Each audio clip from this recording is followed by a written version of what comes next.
Hari Om. In today's lesson, we will be starting with chapter 16 of the Bhagavad Gita. In the last lesson, we've completed up to chapter 15. Now, it is important for us, therefore, to see the links between the last few chapters. And as many of you may know, that the Bhagavad Gita 18 chapters are divided into 3 sections of 6 equal chapters. Chapters 1 to 6 emphasize on the path of Karma Yoga. Chapters 7 to 12 emphasize on the path of Upasana Yoga. And chapters 13 to 18 emphasize on the path of Jnana Yoga.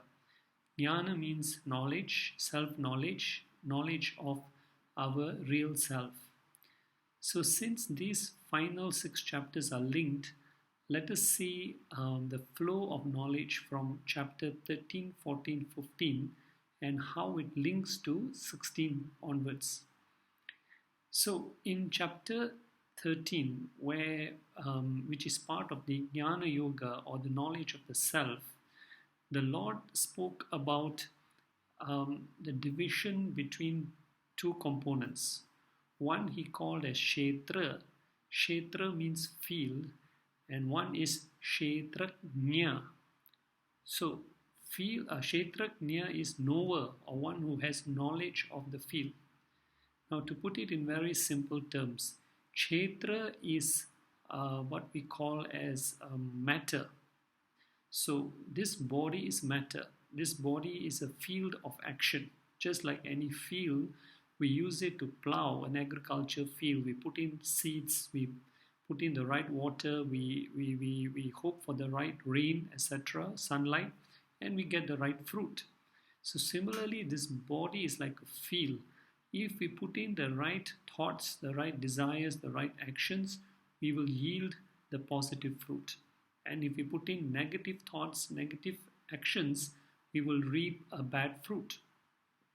So this body is known as the field. And what is Kshetrajna? Kshetrajna is the consciousness that enlivens this body.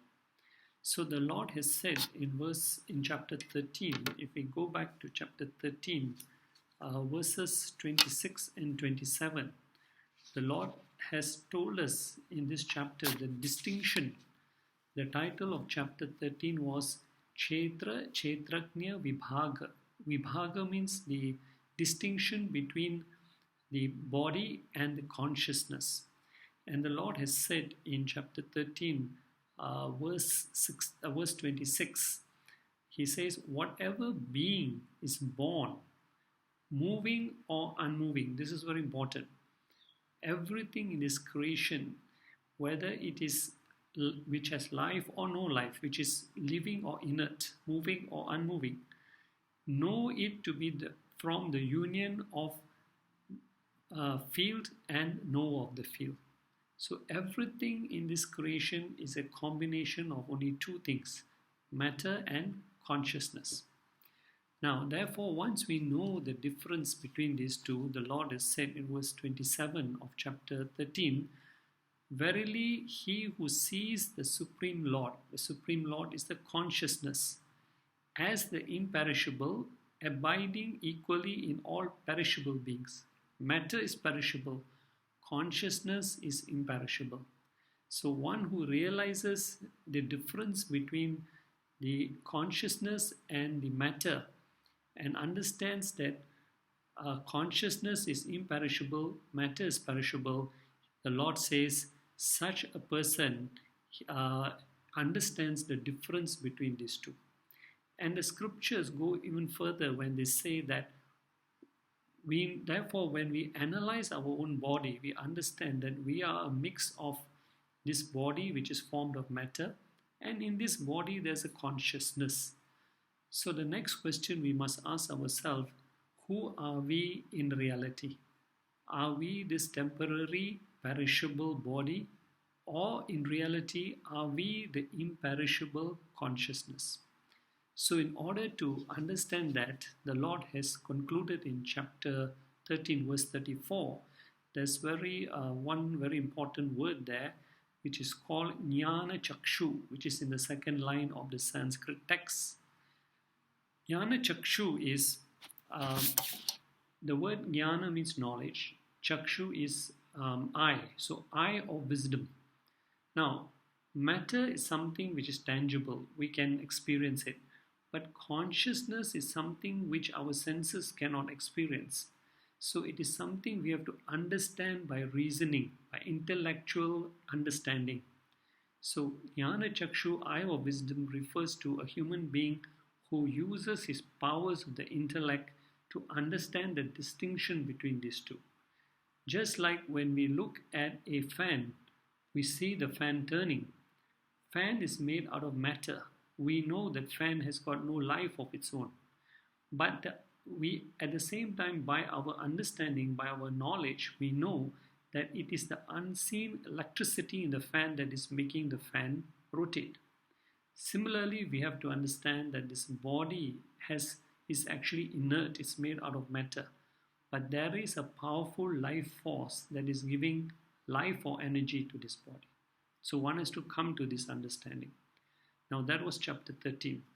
So what is it? Why is it that despite there are two components in us, why are we so attached to this body aspect? We always, from birth to death, we always consider ourselves as this perishable body. We are unable to identify.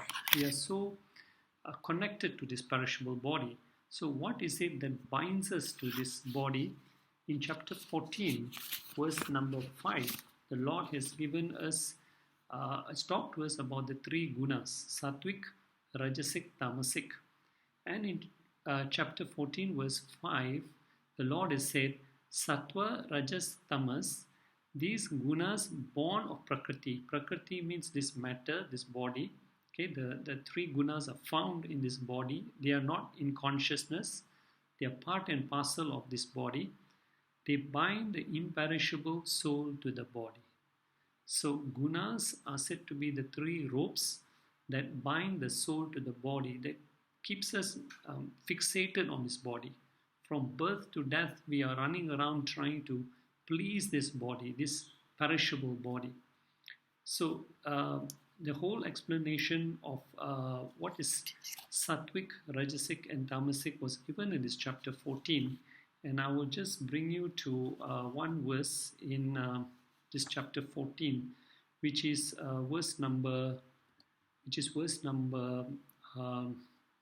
16. So sattva binds us through performing various virtuous actions.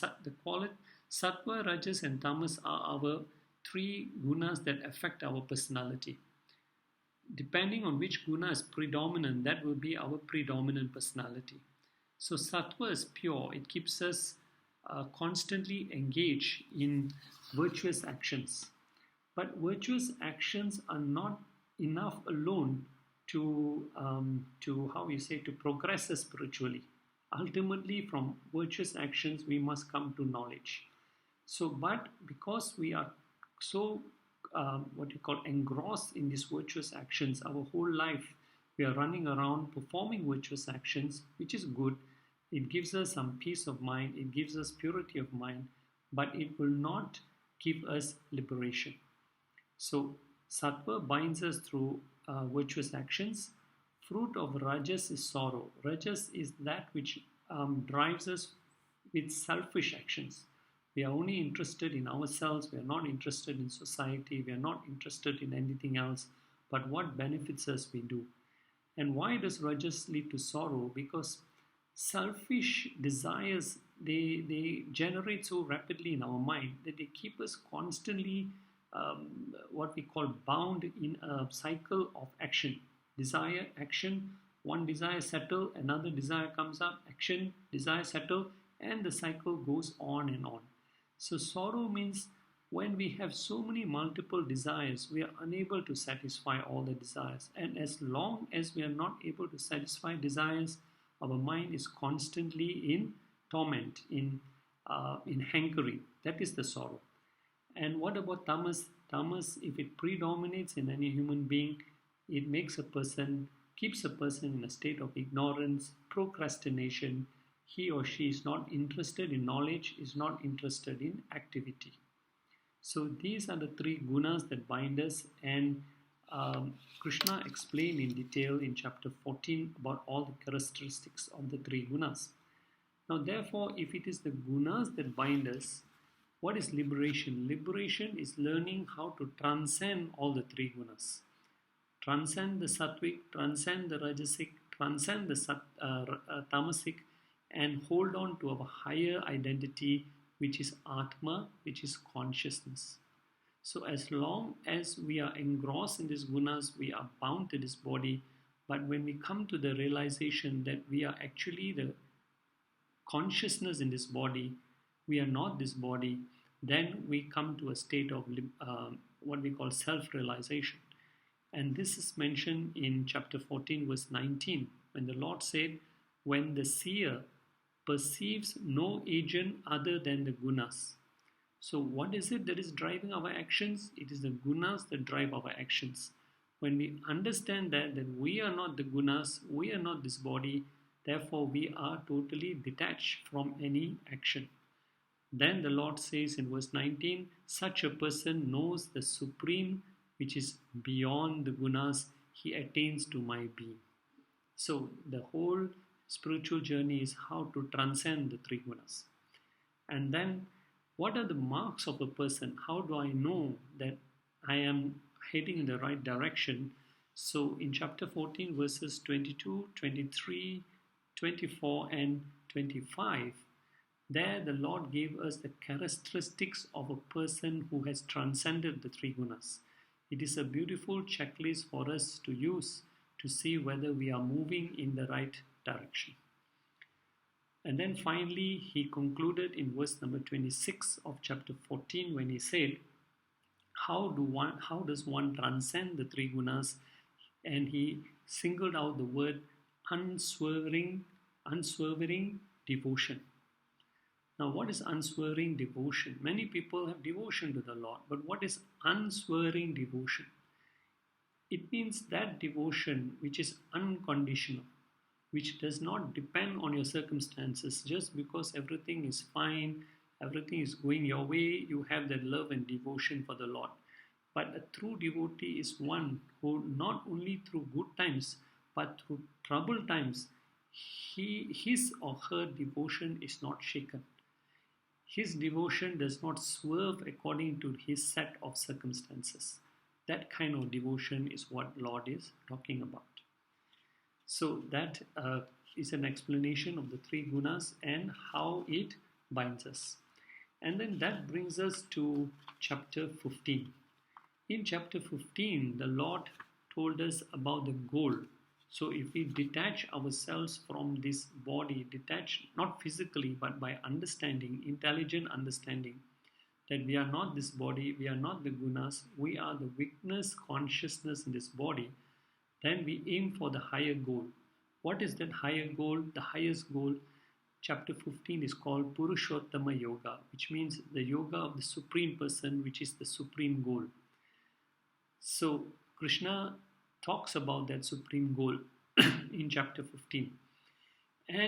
But especially in verses 4 and 5, he gave us 4 spiritual practices which we should put into practice in order to attain the supreme goal. Chapter 15, verses 4 and 5. And what are the 4 practices? The first practice is vairagyam or dispassion. Now, dispassion, you can say, is detachment. Now, detachment is not physical. It does not mean giving up your home, your house, your family, your business, your money, and sitting in a forest and cave and meditating on the Lord. That is not real detachment. You can do that if you want. But what is real detachment? Detachment means not that you should not possess anything. Detachment or dispassion means not that you should not possess anything, but real detachment means nothing should possess you. It means that with a thing, an object, a situation, you have peace of mind. Without that object or thing or situation, you still have peace of mind. Detachment means the external objects, people, situations cannot affect the internal state of their mind, because everything external is temporary, everything comes and goes, nothing remains permanent. So when our state of mind remains steady, composed, despite whatever is happening, whether we have an object or we lose something, we have somebody in our lives or we don't have somebody in our lives, but our mind remains constant, steady, and what we call, constant and steady. That is called through detachment or vairagyam in Sanskrit, or dispassion. Second quality that the Lord gave in these two verses 4 and 5 of chapter 15. Second quality is mumukshutvam. So, having detached from the world, we must direct our mind to a higher objective. So, mumukshutvam is this desire to attach ourselves to something higher. We detach from the lower, that is vairagyam. We attach our mind to the higher, which is mumukshutvam, a desire for liberation. And the third quality is saranagati, surrender. Surrender means learning to accept everything as the grace of the Lord. Whether there is positive or negative, we totally surrender to the Lord. And the fourth and final quality the Lord spoke about is Gunas, which means good qualities, refined qualities, dharmic qualities that a human being should, what we call, possess in order to progress on the spiritual path. So, what are these good qualities now? Now that brings us to chapter 16. So, in chapter 16, the Lord speaks about these qualities. What are the qualities? And in verses, so what is this chapter all about? Now, let us look at what is this chapter, chapter 16. So, chapter 16 is entitled The Division Between the Divine and the Demoniac. Now, a divine person is not one who is an angel who has wings on his back, and a demoniac person is not one who has horns on his head. What differentiates a divine and a demoniac person? A divine person is a human being who possesses pure qualities, good qualities. And in this chapter 16, verses 1, 2, and 3, Krishna will give us 26 divine qualities, 26 divine characteristics of a human being. Again, this list of 26 is a checklist for us to use to understand whether are we progressing or not, how many of these qualities we have, and we have to work and try to attain the other qualities that we don't have. The more and more of these 26 qualities we have makes us divine, meaning makes our mind peaceful, makes our mind calm, makes our mind receptive to receive spiritual knowledge. And then the rest of the verses in chapter 16, the Lord describes a demoniac person, especially in verse, we will come to the 26 qualities of a divine person. We'll go through all of them one by one. And then what are the demoniac qualities? The Lord gives in verse number 4 of chapter 16. Some of them are hypocrisy, arrogance, pride, anger. All of these qualities set us back spiritually. So a demoniac person is one who has these impure qualities which take him further and further away from the spiritual goal. So divine qualities make us pure, demoniac qualities make us sin. Actually, what is sin? Sin is those bad qualities in us that make us do bad actions. And when we do bad actions, we get bad results. We have bad karmas. In fact, there's a beautiful saying by Thomas Fuller, who was a philosopher, and he said, "He that falls into sin is a man. That grieves at it is a saint. That boasts about it is a devil." So one who commits sin and boasts all about it is a devil. One who falls into sin is a human being. But one who grieves that I should not be doing this thing, such a person has set himself on the track of redemption. So having understood these qualities, we have to understand that the more of these pure qualities we have, the more conducive mind we have to progress on the spiritual path. And the more demoniac qualities we have, then the mind is not conducive, it's not peaceful to what we call progress on the spiritual path. So, with this understanding, this is how the chapters are divided. And we then in chapter 16, the divine and demoniac qualities are explained. And what is chapter 17? Chapter 17 is the what we call the threefold division of faith. A very beautiful chapter where Krishna talks to us about 4 very important practices. Number 1, the food that we eat. Number 2, how we offer our prayers. Number 3, how we do charity. And number 4, how we maintain austerities. So all these 4 practices, food we eat, how we perform our prayers, how we give charity, how do we maintain austerities. In Sanskrit, food is called ahara, prayers are called yajna, charity is called dhanam, and austerities are called as tapas. All these 4 practices can be divided into 3 types of methods. So there is a sattvic, there is a rajasic, and a tamasic. So there are right foods called sattvic foods that we eat can give us a pure mind. Rajasic foods make our mind more selfish, and tamasic foods are those that keep us in a state of ignorance. And this is all explained in chapter 17. In the same way, how we offer our prayers, there's a sattvic, there's a pure way to offer prayers, there is a selfish way to do our prayers. So same thing also for dhanam, for charity also, there are 3 ways in which we can do the activities. So Krishna explains in detail about all these 4 types of practices, and there are 3 methods to do it. Again, a very important checklist for us to to rectify, to correct. If we are not doing something, we are doing it in a tamasic way, we are doing it in a rajasic way. Supposing we are consuming too much rajasic food or tamasic food, how do we change ourselves and slowly consume sattvic food? So all this is explained when we go into chapter 17. And finally, what is chapter 18? Chapter 18 is a summary of all the teachings, all the content of the Bhagavad Gita. If you recall, chapter 1 is Arjuna Vishada Yoga, how Arjuna fell into the state of depression or sorrow or dejection. So chapter 1 presented to us the problem. In chapter 2 is the nutshell, or all the teachings of the Gita are contained in a nutshell in chapter 2.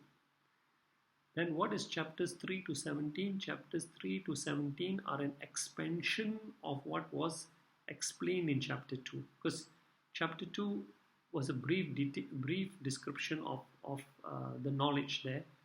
Chapter 3 to 17 is an expansion of the knowledge in chapter 2.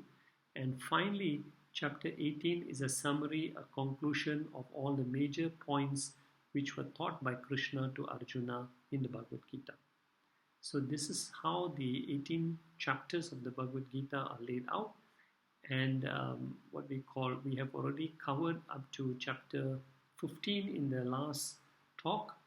And now we will enter to chapter 16. But since there are these qualities that we need to talk about, so we will go into now verse 1 of chapter 16. So again, recall verses 1, 2 and 3 of chapter 16. Krishna is giving us 26 divine qualities. Okay, in verse number 1, he gives us 9 qualities. Verse number 2, 11 qualities. Verse number 3, 6 qualities. So total, there are 26 divine qualities. Now, what is the very first quality he gives here? The first quality in verse number 16 he gives here is abhayam. Abhayam, bhaya means fear. Abhaya means fearlessness. It's a very important virtue. Freedom from fear. Freedom from doubts. So a divine person should have self-confidence or inner strength. A devotee of Lord must be fearless and have courage to surrender everything to the hands of the Lord and to accept any outcome. Because as we know, the journey on the spiritual path has many obstacles, has many challenges, and fear can be overcome with through devotion and through knowledge. So just like the sages, they could roam in the forest without any fear or harm as they totally surrendered their lives to the Lord. They left everything in the hands of the Lord. So, what you call there is a beautiful story told about King Alexander when he first entered India to conquer this country. His generals informed him that the army could not proceed further as there was a strange man sitting in the middle of the road and he refused to move. So Alexander the Great was very infuriated. He got down from his horse, he walked towards the man, and he sternly told the man to move because his army wanted to proceed further into India. So Alexander drew out his sword and threatened that person sitting on the road, "If you do not move, I will kill you right now with my sword." And the man answered, he looked up at Alexander and very humbly, very sweetly he answered, "You cannot kill me. I am the immortal soul. Your sword can only kill this mortal body." And Alexander at that point, he remembered, he had been informed about these great saints and sages of India who roamed about fearlessly, and he realized that right now he was meeting such a person. So he asked the saint, he said, "Okay, is there anything I can offer you? Gold, diamonds, money?" And the saint refused to accept anything. And even after Alexander kept on insisting, finally the saint said, "Okay, there is one thing you can do for me. Since you insist, you want to offer me something, there is one thing you can do for me." And Alexander was so happy. He said, "What is that?"